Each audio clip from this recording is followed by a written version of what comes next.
Hi everyone, welcome to A Stitch in Time. Today is Thursday, March 14th, 2024, and this is episode 279. I'm Carol, also known as Knits and Pearls on Ravelry, and I live east of Vancouver in the Fraser Valley of British Columbia, Canada, where we are enjoying a beautiful sunny day today.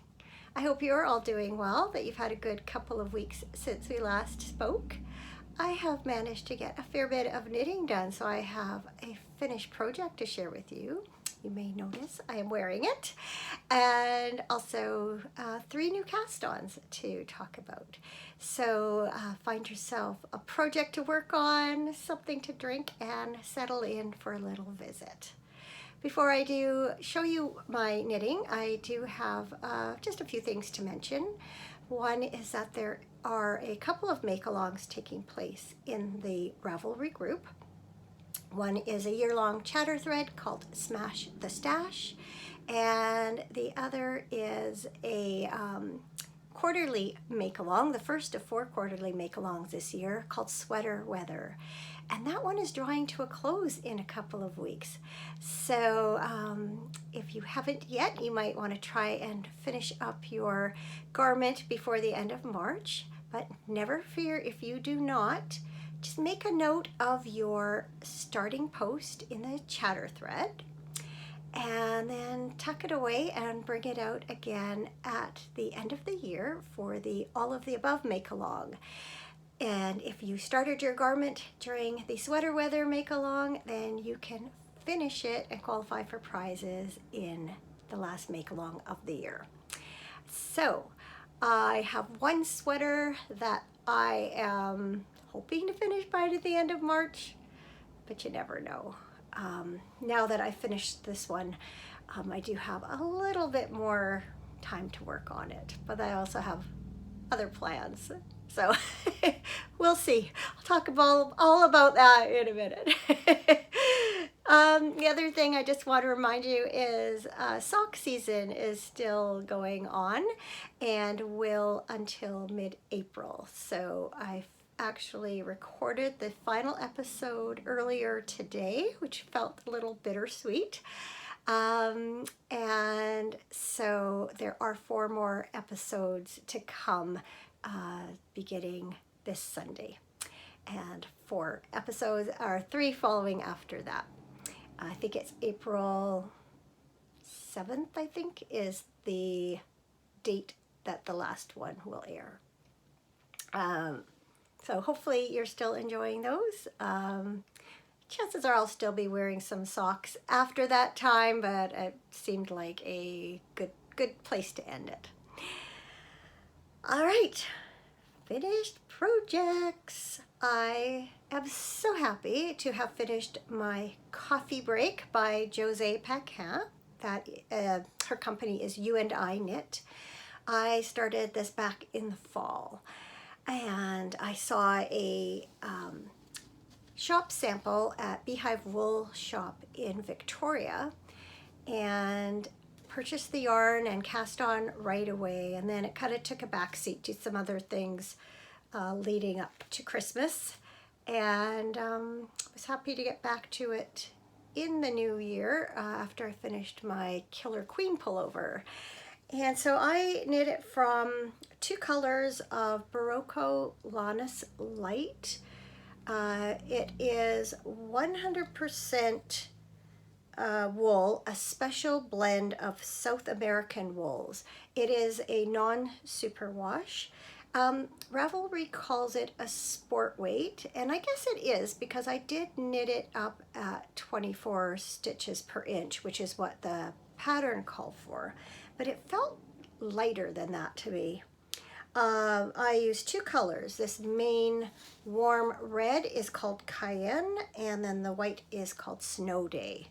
The Cayenne number is 78126, and the Snow Day is 7800. All the details will be on my Ravelry project page, as will the details for all the other projects that I talk about today. And you can find those below. If you look below the video, there's a description. Click on the place where it says more and there's 3 dots beside it, that opens up the menu to a larger view, and there will be links there. So here's what the yarns look like in the ball. Hopefully you can see, this is a really beautiful heathered red, and then just this off-white. So I knit this more or less to pattern. I did the 3rd size, which I believe is a 37 or 37.5 inch bust. I wanted it to be relatively close fitting. It did relax a little bit after blocking. This is an A-line sweater, and so that gave me a little bit more of ease through the body, the waist area. And I did make mine about 1 inch shorter than the pattern called for, which is unusual for me because I usually add about 1 inch to most sweaters, but the sweater was designed to be a little bit longer length and I wanted it a little bit shorter. So it is a top-down raglan construction. As I mentioned, A-line shaping, has 1x1 twisted rib around the neckline, the cuffs, and the bottom of the hem. And I am going to push the camera back, stand up here so you can get a good look at it. So I'll do that and I'll be right back to talk to you about it. Okay, I think that's okay. I might be cutting off the top of my head, but that's okay. So yeah, there's a coffee break, or as I call it, tea break, because I don't really drink coffee. Why don't I give you a little spin, talk about it a little bit. So there it is from the front, and the side, and the back. I am really happy with the fit. I feel like it has just the right amount of ease. I don't like big and oversized, but I don't like super tight and clingy, and I feel like this sweater has just the amount of ease to kind of just skim over the waistline. As I mentioned, it is an A-line sweater, and I just really like the way it fits and falls. You can see there are wider stripes on the yoke and the sleeves. I was a little bit concerned about the stripes jogging, and so what I did is I cast on an extra stitch under the arms and added a faux seam, and then I picked up that extra stitch for the sleeves. It didn't work perfectly. You can still see there is a jog there and a bit of a jog there, but you know what? I'm not going to lose any sleep over it. These are tucked inside. You know, how often do people go around looking at your seams on your sweater? So I'm not that worried about it. I did I think it's called an invisible ribbed bind off. I found a tutorial on YouTube. I will link that. Maybe I'll do that on my project page. And I used an alternating cable cast on to cast on at the neck, and I find that the two pair together really well. The alternating cable cast on looks a lot like a tubular cast on, and I'm not sure if this invisible bind off is actually a tubular by another name, but you're basically doing Kitchener stitch as you sort of sew the stitches off. So if it's not the same, it's a close cousin. I'll show you up close how that looks. There, I think it just gives a really nice finish, and then you can see it on the neckline. Speaking of necklines, it does sit up a little bit high. I actually was concerned about my sweater fitting and ended up blocking it after I'd done about this much probably, just to make sure it was going to relax enough, which obviously it did. But then what I noticed is once I finished the body, finished the whole sweater I should say, put it on, this was riding up even higher, and so with blocking it has come down some, and I'm hoping it'll stay in place. This is not a superwash wool, so I don't anticipate that it's going to stretch out the way superwash wools often do. I think how it's blocked is pretty much how it's going to stay. And I can always, if I need to, in between wearings, spritz it a little bit or steam it a bit and pull it out. But I think it'll be okay. Another thing I was concerned about is that it is kind of a little bit of a rustic wool, but after blocking, it's less itchy, scratchy. I can feel it a little bit, but it's not bothering me, at least not at the moment. We'll see how it is after I've had it on for a bit. Speaking of which, it is sunny out. I'll see if it gets too warm to keep this on or not, but for now I am going to wear it. It's wasn't sure I was going to get to wear it before the season was over. So I think that's about all I have to say about it. So one last spin around.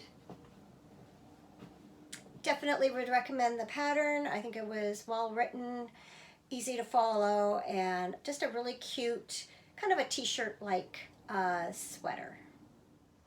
Just another note, I had almost a whole ball of the main color left over, but I didn't use the yarn that was called for, so obviously I needed that extra skein, so I'm glad I had bought 3 skeins of it, but it took literally just over 2, and I think about 3/5 of a skein of the contrast. So I've got a good amount of yarn left over to do another project with. So that's never a bad thing, as far as I'm concerned anyway. All right, I cast on a couple of pairs of socks after last week's episode. First up are my, whoops, I've got bags sitting over here. First up are my March Personal Yarn Club socks. Oh, I meant to go grab something. I'll be right back. All right, first up are my All Sorts of Fun socks, knit with this yarn from Turtle Purl Yarns. This is the striped turtle toes in the All Sorts of Fun colorway. And I bought it as a sock set, so I have this mini skein in the pink. So I have knit both socks right up to the point where I am ready to add the heels. So I'm just about to start the pink stripes, and so it just worked out really well to put the pink heels in and then have the stripes going down the instep. And this yarn, in case you don't know, is based on or inspired by Licorice Allsorts candies. And I guess I just assumed everyone knew what Licorice Allsorts were, something I grew up with. It was my dad's favorite candy. For a long time, Cameron really liked them too. He used to get some for Christmas every year. But it's come to my attention that not everyone's familiar with that candy. So this is just a generic brand, and these are mini ones. I started working on these socks, and then I started craving Licorice Allsorts. And since I'm trying not to eat much sugar these days, I decided to buy the mini ones and then just have a few little mini ones whenever I have the craving. So here's what they look like. These are my favorites. These come in, oh yeah, I've got one here. These come in yellow and pink, and they have a bit of coconut in them with a black licorice center. And then you get ones that look like this with this fondant candy in the middle. You get just some plain black licorice. These ones have like little, we used to call them beads over them, come in pink and blue, and they have a clear jelly in the middle, kind of like a gumdrop texture with a licorice or anise taste to them. Not everyone likes those, even if they like Licorice Allsorts. And then there are little squares in various colors. This package has a yellow, pink, and brown, I think. Some you will also see in orange, some brands. So anyway, yeah, I enjoy a good licorice allsword. And when I saw this yarn, sorry, I shouldn't talk with my mouth full.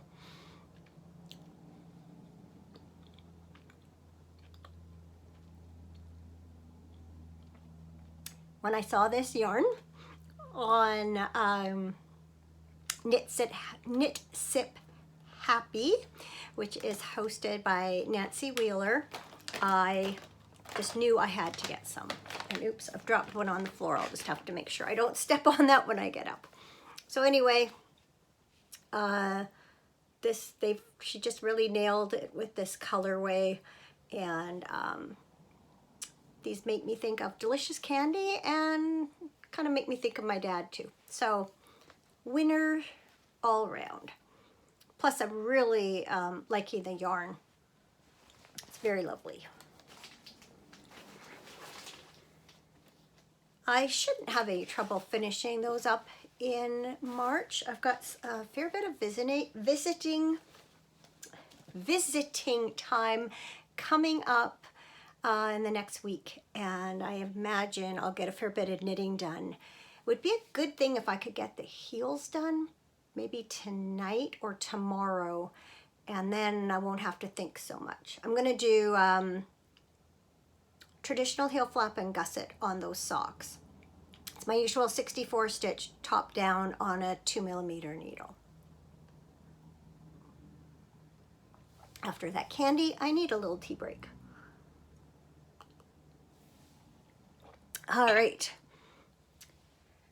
Last episode, you saw me open my Lepidoptera club shipment from Fiber Nymph Dye Works, and I just squealed because the colorway could not have been more perfect.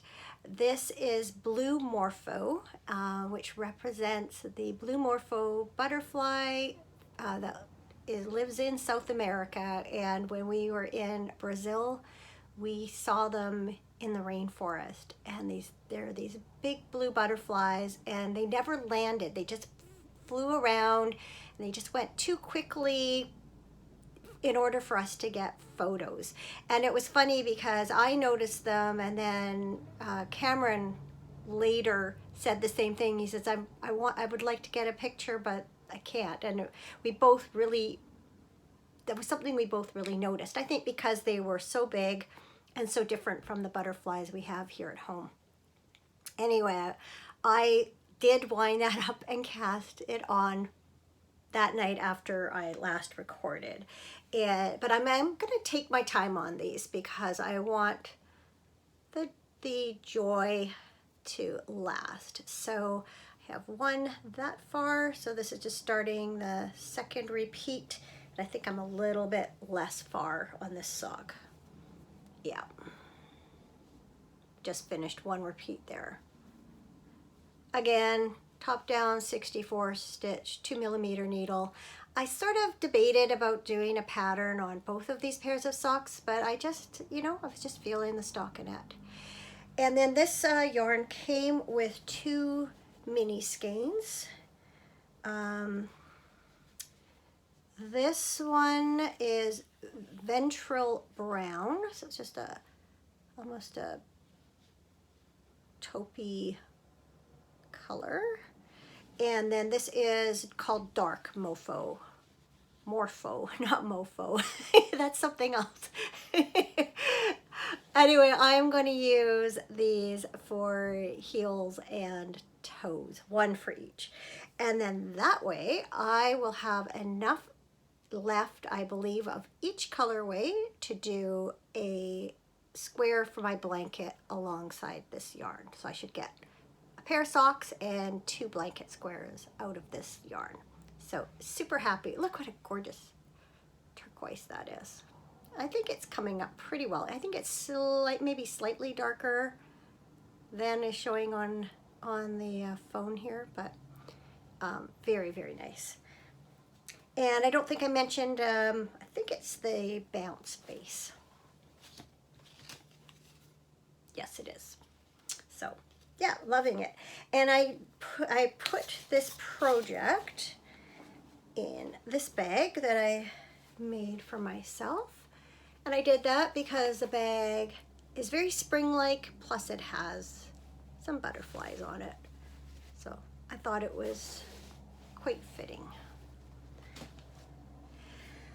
All right, the next work in progress is also a new cast on, but it is a mystery knit along. So I'm going to say right here, if you do not want to be spoiled for the line dance mystery knit along by Lisa K. Ross of Paper Daisy Creations, leave now and come back at the appropriate time. I will do a timestamp in the notes, and that makes it so you can click on the bottom of the video and jump ahead. I usually don't remember to put a thing on the screen with what time to jump ahead to, but it would be in the show notes. So just fair warning, I'm going to show you both Clue 1 and Clue 2. All right, so as I mentioned, this is a mystery cowl knit along, so a mystery cowl. And I showed last week that I had chosen 5 yarns out of my sock yarn leftovers. Now, I have to warn you, everything here is super tangled, and so I'll be looking down a lot trying to untangle my yarns, but I'm going to just show you as easily as I can the yarns in the skein. So there were 2 suggestions. One was to lay the yarns out like a gradient. The other was very specific things like color 2 should be, I think it was a dark color, and color 1 a dark neutral, and color 3 a medium color that goes with the rest. I think color 5 was supposed to be a light neutral or a light color, and then the other was a light neutral. I can't remember exactly. All I know is I got Clue 1, I started knitting up. I first arranged them like, trying to think how I first had laid them out. This was color 3 for sure. And then I think I had this as 4 and 5, and this as 1 and 2. And so, like that. Then when I started knitting up Clue 1, I decided a couple of things. One is that the way it was starting to knit up, I thought it might be a similar construction to another of her cowls, in which case the part that we were knitting would be in the back of the cowl. And I was using this bright blue, and I really wanted that to be more in the front. And so I also wanted the lines that were on this, the contrasting colors, which were these 3, to stand out more. So I ended up flipping my colors around, and I ended up doing them as a gradient instead. Hang on a sec, I'm losing things here. So I ended up putting them in this order. So on this side, the dark one is color 1 all the way to color 5. And I'm really happy I did that. I liked the results much better. What's hard to tell is this is it's not just black, it's a black over dyed with blue, and it's harder to see it on the camera, but in real life you can see that subtlety, and it just goes really nice with the rest of the colors. So the pattern calls for a 3.5 millimeter needle. I'm a loose knitter. I tend to knit with needles that are about 0.5 millimeter smaller than the recommended needles, and almost always that'll give me gauge. This time, however, I found that it was knitting up too tightly at 3mm needle. So I decided to switch to a 3.25, which I was happier with. And so, sorry, I'm trying to untangle something here so I can, I tell you, if you could see this mess. Anyway, long and short, oh my goodness, hang on. It's tangled for a reason, and I'll explain it in a minute. This was my completed clue 1. So the dark is color 1, and you go with 5, 3, 5, 4, and 3. So I was happy with that when I was done. And then I think it was when I was working on my coffee break, and I went looking for the needles to do the ribbing. I needed 2.75, and I realized that I had one 3.25mm needle on this end of my ChiaoGoo cord, and I had a 2.75 on the other. And then it made it kind of clear why I was struggling with this stitch. You have to you have to knit through the back of the loop through these 3 stitches in order to make this stitch pattern. It's actually the same stitch that I did on my Killer Queen pullover, but I did that one in the round, so we purled those stitches, and that was a lot easier than knitting them.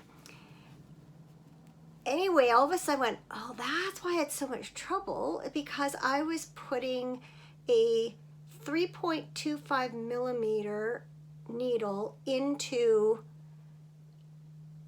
stitches created by a 2.75mm needle. So it was it's tricky anyway, but it was even trickier. And then I noticed, and you probably won't be able to see it on camera, but I noticed that my stitches were kind of wonky. Like they weren't lined flat the way they normally do. And it's because I was knitting with one size and then purling back with the other. And so every row, the stitches are different. Plus, I was a little bit concerned about how much yarn I was using. I am very close on color 2, the blue, and color 3 to the requirements. And so I have to be super careful about how much yarn I'm using. And I seemed to use up quite a bit of it on this, even like the color 1. And so after I did clue number 2, which came out early, came out Tuesday, I think, and I didn't get to it till tomorrow, or till yesterday. When I knit that up, and I'll show you that now, it uses color 2 as a background, whoops, and then colors 5, 4, and 3 as contrasts. When I knit this, and I saw, okay, we're not just picking up and doing the same construction as the other cowl that I was thinking we might be doing, I thought, what if gauge is going to matter as far as if one piece has to fit together with another piece? Plus, I was concerned about yarn. Plus, once I saw those uneven stitches, I couldn't unsee them. And so after I finished doing this last night, I decided to start again. And I'm really glad I did. So I've done the first 2 contrast colors now. I'm liking the fabric better. It was way easier doing those pattern stitches this time around. And there's only 6 rows of them in clue 1. I don't know if it'll be repeated anywhere else in the cowl. But I'm really glad I decided to do that. The thing is that when I knit the first clue, I didn't break any of the yarns. I kind of have a tendency to do that when I begin a project, especially a mystery project where I'm not sure if I'm going to like the way they look together, or just very things like that. I will not. I'll weave in my ends as I go, but then I don't break the yarns. So right now I have.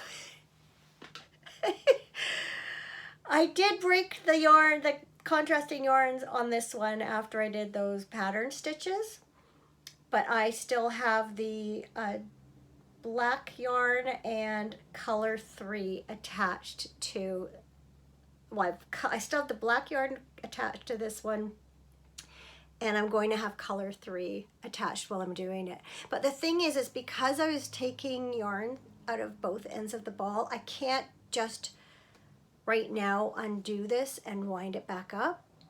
I will do that once I finish Clue 1. I know, it's stupid. I should have just ripped it out and be done with it. But I wasn't sure if it's going to be that much of a difference when I started knitting. I thought, well, if I start and this is good enough, then I'll just leave it. But once I started working on this, I knew that this was better. And so I'm glad I did it. So I don't know if you could see in the light.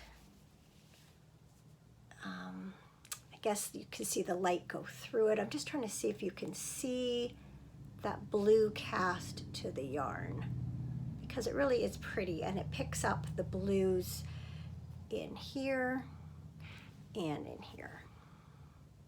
And of course in color 2, which is now on the ground. So this is really interesting.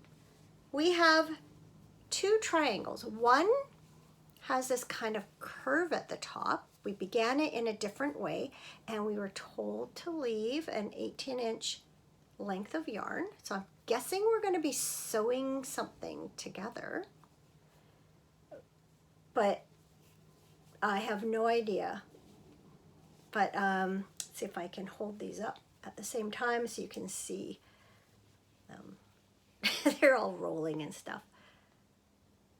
And actually, if I hold up my original Clue 1, you'll see even better that they both have the same contrasting yarns in the same order, and they're both triangles. But how they're going to go together, I'm not really sure, but it'll be fun to find out. So yes, very much enjoying that. I love me a good mystery knit along. And I like that these clues aren't too onerous. I started Clue 2 late yesterday afternoon, and I finished it sort of later in the evening last night, and then still had time to do some of Clue 1 again. So yeah, just the right size project. Which brings me to what is coming up. Up and coming next week is the beginning of the 24 Birds Mystery Knit Along, and that is a shawl knit along by Helen Stewart of Curious Handmade. And yes, I did say who the line dance MCAL was by. Yeah, anyway, so Helen Stewart's Mystery Shawl starts next week. I have not settled on my yarn choices yet. I know I showed you some last week. I still would like to take a little bit of time, swatch them a little bit, and just see how they knit up and how they look together, but just haven't had a chance to do that. And then I don't know if this is something that's going to get cast on or not, but I can't stop thinking about it. I think it was yesterday or the day before, I've lost track. I was catching up on the last couple of episodes from Linda of For the Fun of Knit. And I know I've mentioned her before. She's a British Columbian podcaster also. She lives closer into Vancouver. And I started watching not her last one, but the one before that, and she had this beautiful sweater on. And I just kept looking at it, and I didn't even look at her show notes. I didn't know if she was going to mention it or not, and so I went and looked at her projects on Ravelry, and I found it. And then it turned out later on she did talk about it because she had just finished it as a test knit. But before I even finished watching the episode, I was in my craft room here and going through Stash to see if I could find the perfect 2 yarns to put together. And it is for the Burmese Basic 18 by Beth McDonald Stone. And from my understanding, Beth is creating, it's a top-down circular yoke sweater, very basic, with a wide-ribbed neckband and a wide-ribbed hem. And again, A-line shape. It just was so flattering and looked so nice. So she's apparently creating these basic pullovers that you can then use as blank canvases. So it's like, okay, you have a gauge of 18 stitches over 4 inches. That's where the 18 comes in. Here's the basic pattern. You know, jazz it up if you want. Put some lace, put some cables. Instead of, apparently she doesn't tell you how to do your increases for your yoke. You could do yarn overs, you could do, you know, make one right and left, knit front and back. It's up to you to plan that. So Linda had held 2 yarns together to make like a worsted weight. So a lot of people will put mohair with another yarn for things like Ranunculus and the Love Note and stuff. I find them itchy to wear, and so I feel like I'm missing out on that whole combining yarns. But years ago, I bought 5 skeins of, not the same color, but 5 skeins of Saldana by Fleece Artist, and that is a lace weight. It's 1,200 meters of 100% merino lace weight yarn. And I can't remember what I paid for it, but it was something ridiculous like $20, maybe even less. The thing is, I don't knit a lot of lace weight. I did make one Helen Stewart shawl out of one of the skeins, but I have 4 other skeins, including this one. This is the cedar colorway.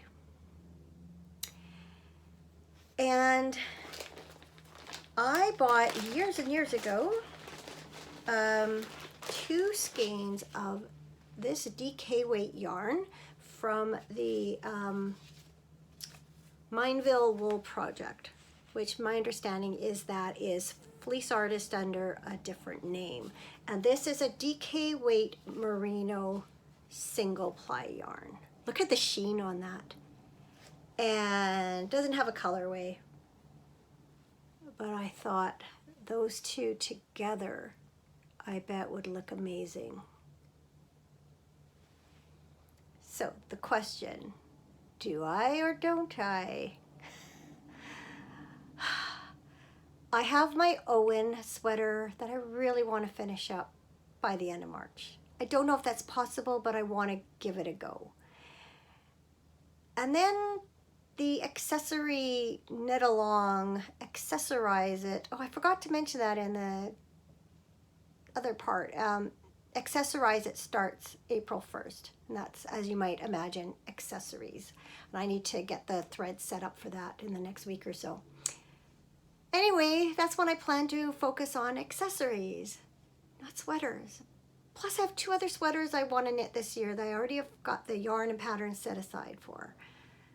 But look, I can't stop thinking about it. I was lying in bed, losing sleep over it, honestly. So you might just see this jump on the needles in the next few weeks, because I'm not sure if I can resist that. Anyway, dream knitting as they call it, but oh, look at that. Just look at that color.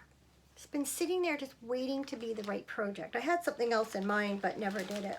And I have 2 skeins of this. They're huge. They are 5 500 meters each. So I have 1,000 meters of this, 1,200 meters of this, and the project I think takes less than 900 or something like that. So I maybe even less than 8. Anyway, I should be fine for my size.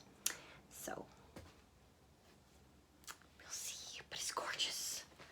Literally lying in bed thinking about it when I couldn't sleep.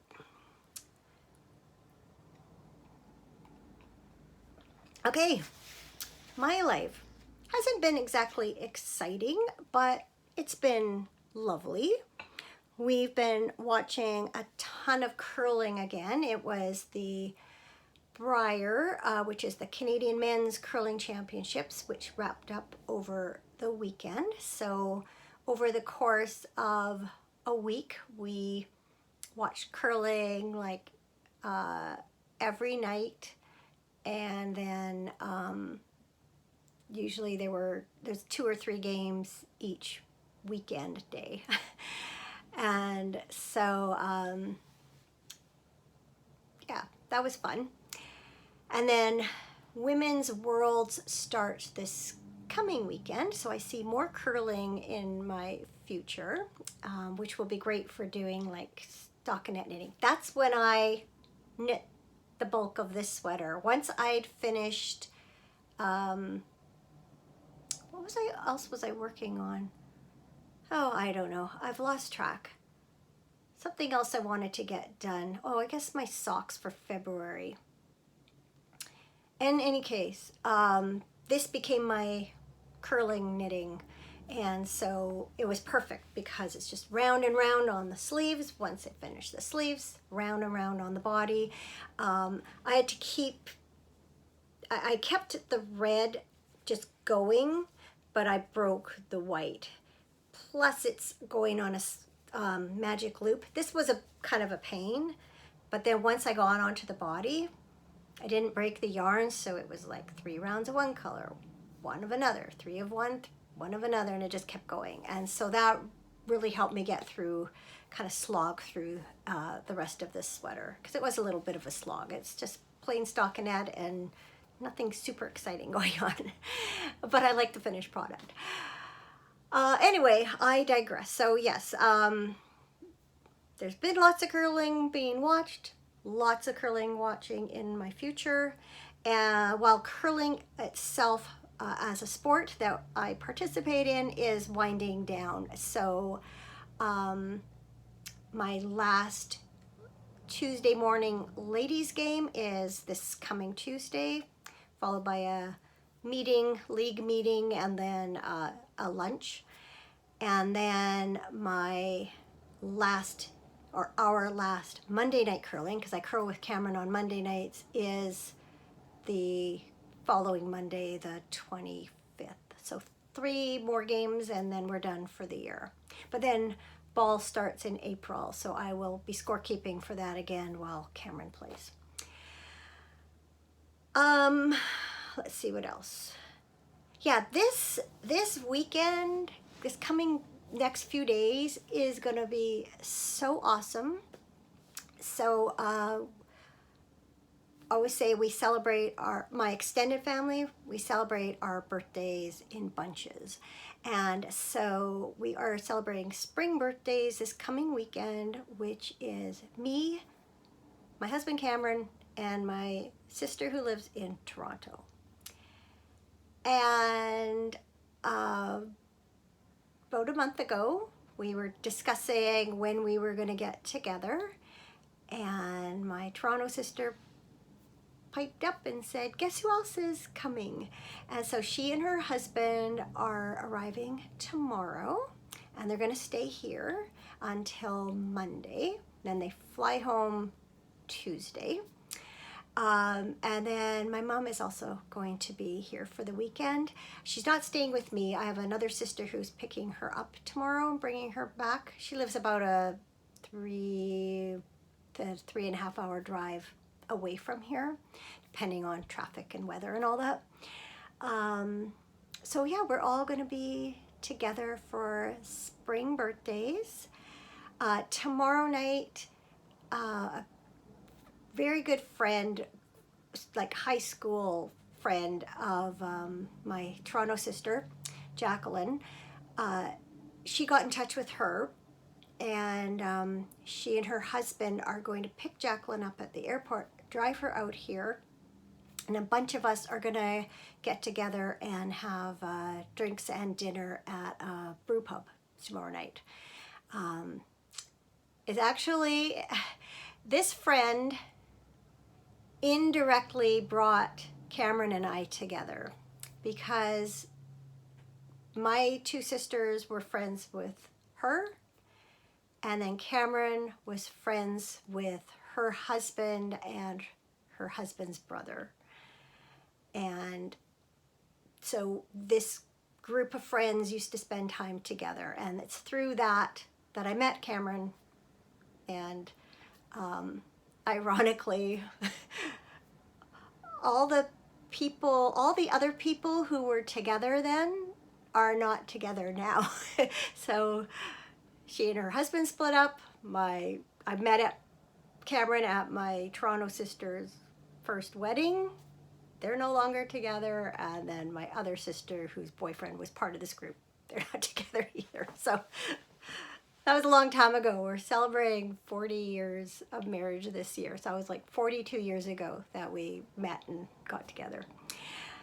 Anyway, and then it is my birthday on Monday, and I'm turning 60 years old, so it's a big birthday this year.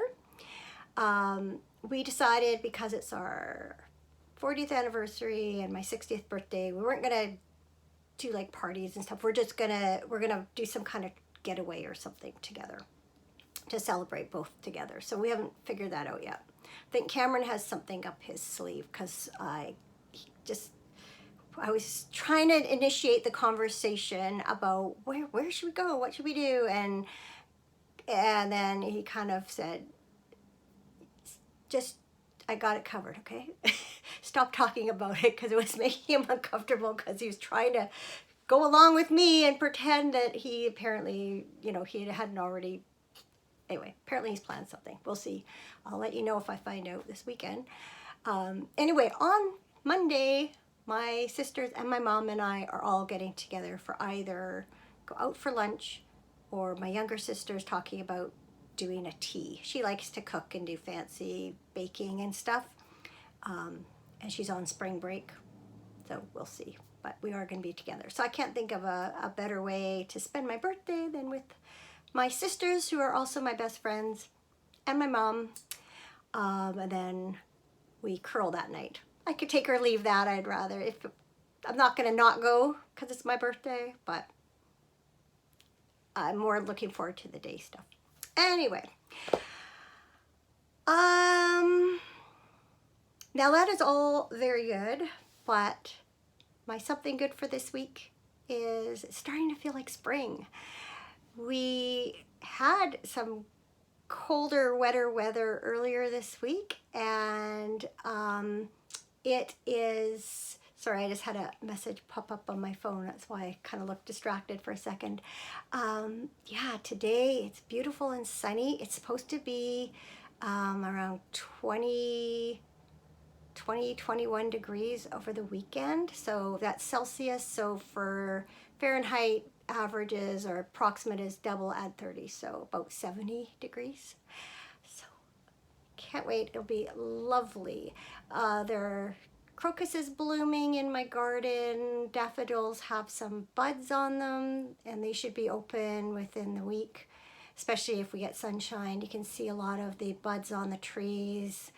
The honeysuckle, I noticed today, has some leaves sprouting.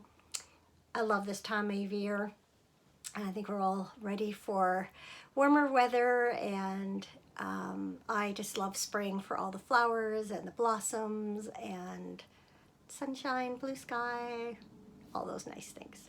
So that's my something good. All right, I think that's it for this week then. I do anticipate recording again in another couple of weeks. In the meantime, be sure to check out Sock Season. Week 21 will be released on Sunday. So have yourselves a great couple of weeks. Take care, and I'll see you soon. Thanks for watching.